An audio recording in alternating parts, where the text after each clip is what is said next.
नमस्कार मित्रों, गायत्री कॉलेज सांचौर की ऑनलाइन क्लास में आप सभी का स्वागत है। प्यारे विद्यार्थियों, आज हम बलबन के कार्यों के बारे में पढ़ेंगे। इससे पहले वीडियो में हमने बलबन का सत्तारूढ़ होना एवं राजत्व के सिद्धांत का पालन करना आदि के बारे में पढ़ा था। आज अपन देखेंगे बलबन के द्वारा किए गए कार्य, किस प्रकार बलबन ने अपने साम्राज्य को सुदृढ़ बनाया था।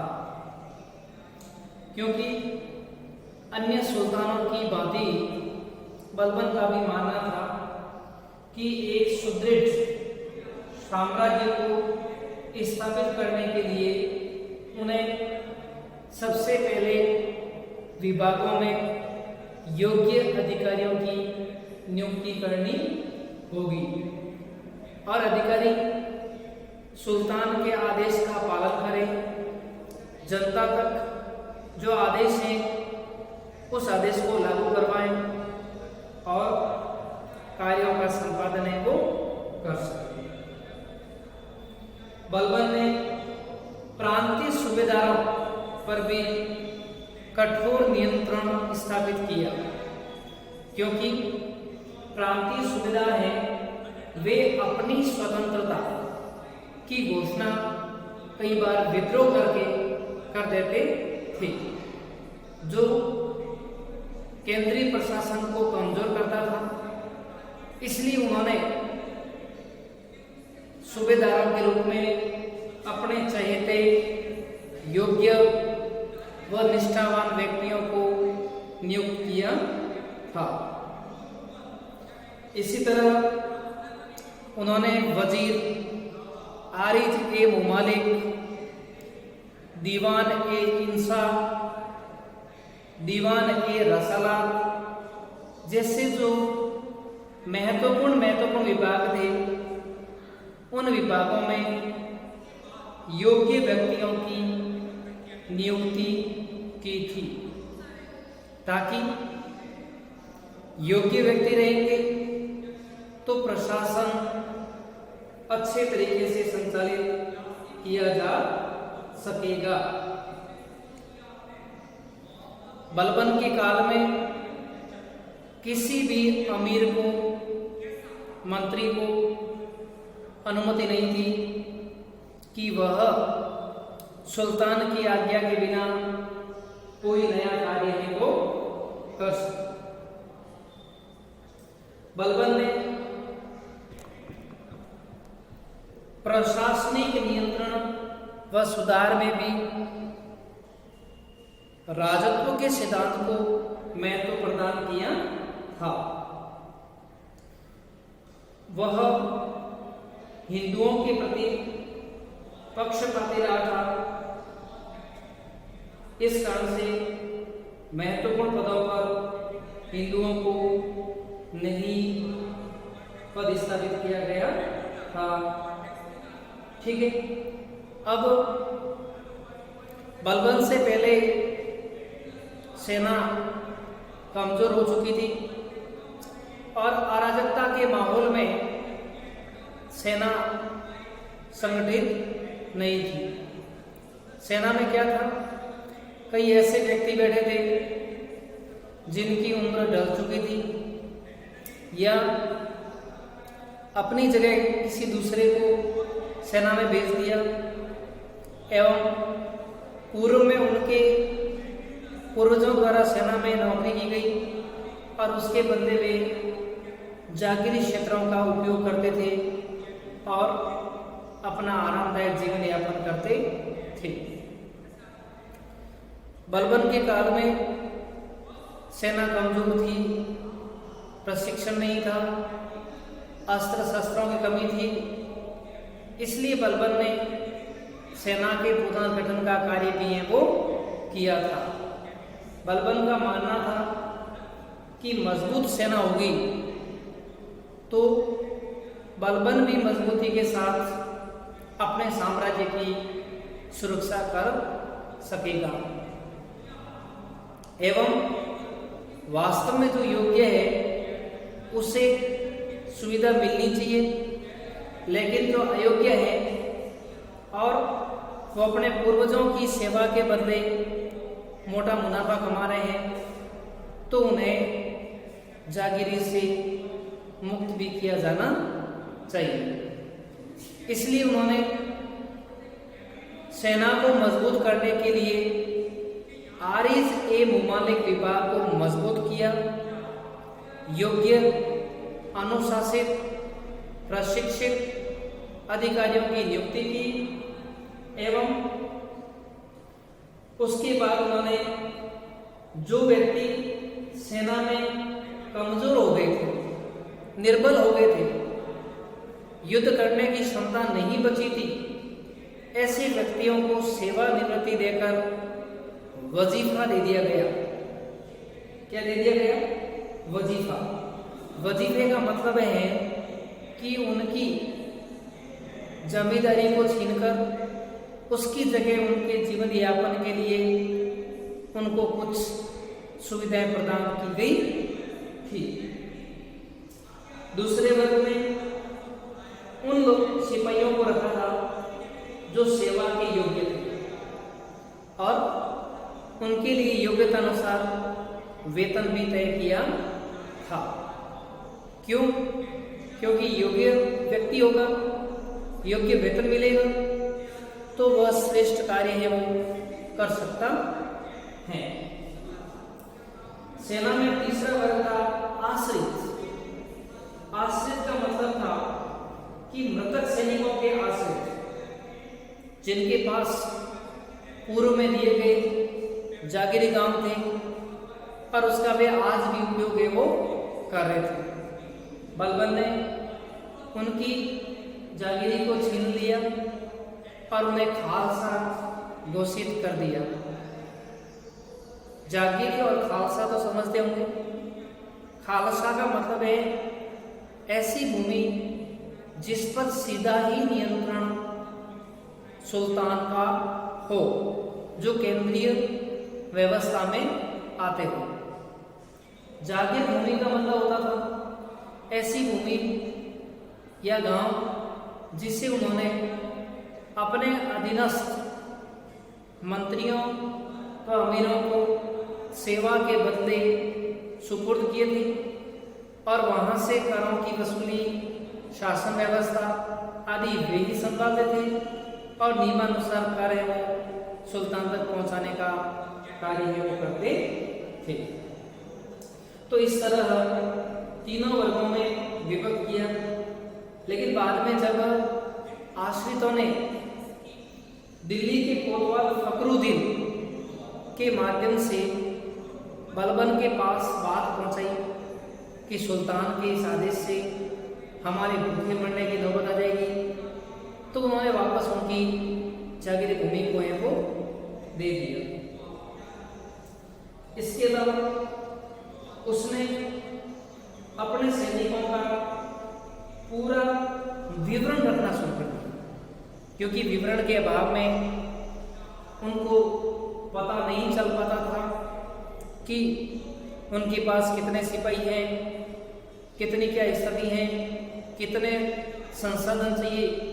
इसलिए उन्होंने विवरण भी है वो व्यवस्थित है वो किया था।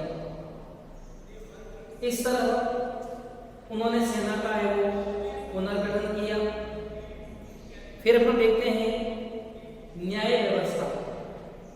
न्याय व्यवस्था एक ऐसा शब्द है जो प्रत्येक शासक के लिए बहुत मायने रखता है और बलबन ने तो अपने शासन काल में इस न्याय व्यवस्था पर विशेष ध्यान दिया था, क्योंकि उसने राजत्व के सिद्धांत में भी न्याय को जोड़ा था।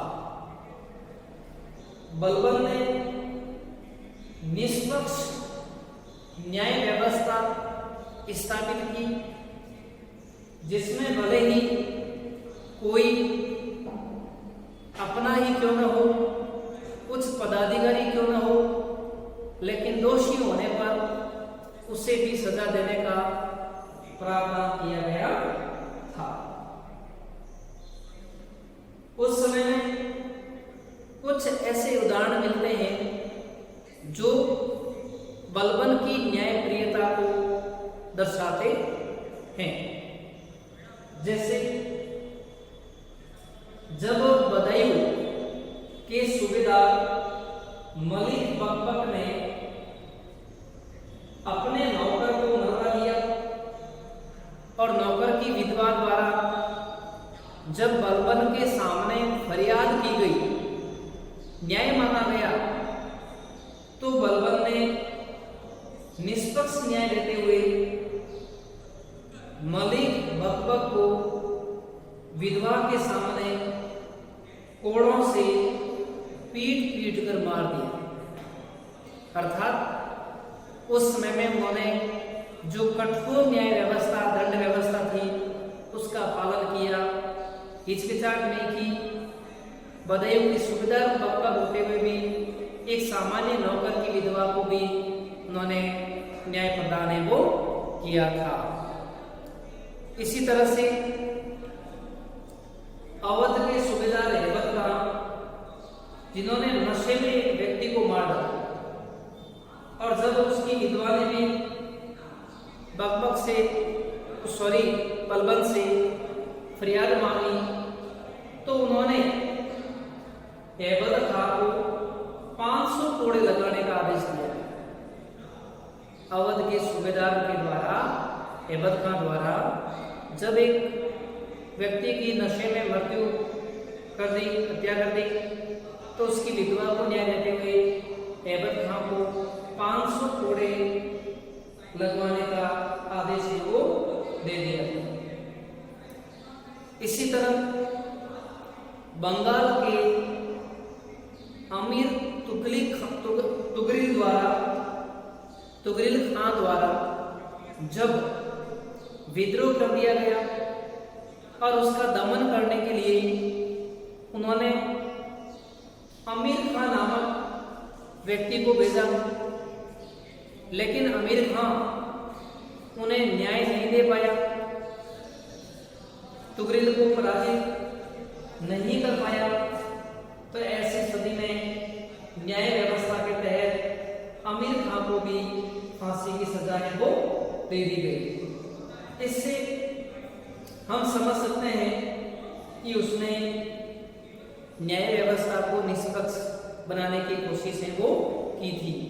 लेकिन कई इतिहासकार मानते हैं कि उसने न्याय व्यवस्था केवल मुस्लिमों के लिए की थी, हिंदुओं के साथ है वो निष्पक्ष न्याय नहीं दिया था।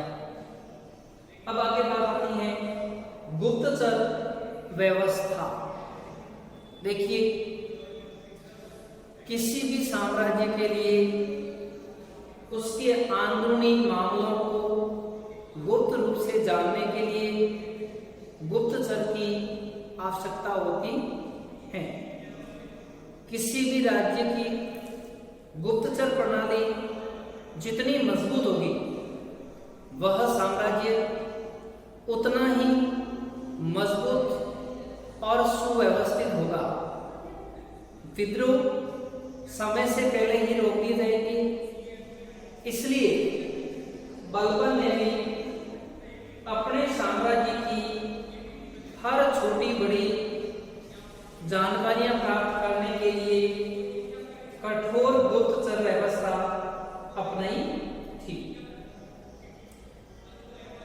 उसने गुप्तचरों को अधिकार दिए थे कि अगर कहीं पर कुछ गलत लगे या कोई भी विद्रोह करने की कोशिश करे, तो भले उसमें क्यों ना मेरा पुत्र डुगरा का हो, हमें तुरंत उसकी सूचना है वो दी जाए। अगर किसी गुप्तचर ने सही समय पर सूचना नहीं दी, गलत सलत सूचना दी, तो उसको प्राण दंड दिया जाएगा।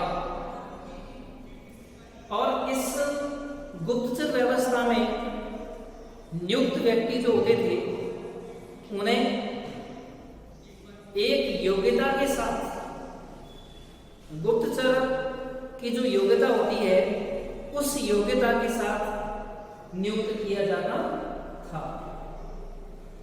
बलबन के काल में गुप्तचरों को वारिद कहते थे और गुप्तचर विभाग के प्रधान को वारिद के मुमालिक कहा जाता था। अर्थात ये विभाग ही गुप्तचर व्यवस्था के लिए बनाया था और उन्हें हर छोटी से बड़ी सूचना सही समय पर प्राप्त हो जाती थी। अब देखिए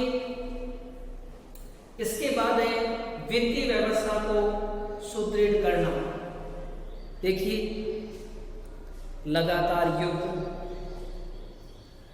अनिश्चितता के काल में प्रशासन पर ध्यान देने के अभाव में बलबन के काल तक राजकोष रिक्त हो गया। राज्य के व्यय ज्यादा थे, आय कम थी। इस कारण से उन्होंने आय बढ़ाने के लिए योग्य व्यक्तियों को नियुक्त किया, वसूली की ओर ध्यान दिया, अनावश्यक खर्च या व्यय में कटौती की एवं मुसलमानों से शरीयत के हिसाब से कर वसूले और हिंदुओं से जजिया, खिरास और अन्य कई प्रकार के कर वसूले थे। इस तरह इन तमाम सुधारों के माध्यम से बलबन ने अपनी आय सुदृढ़ की, आर्थिक स्थिति को मजबूत किया और अपना साम्राज्य सुव्यवस्थित चलाया था। Thank you.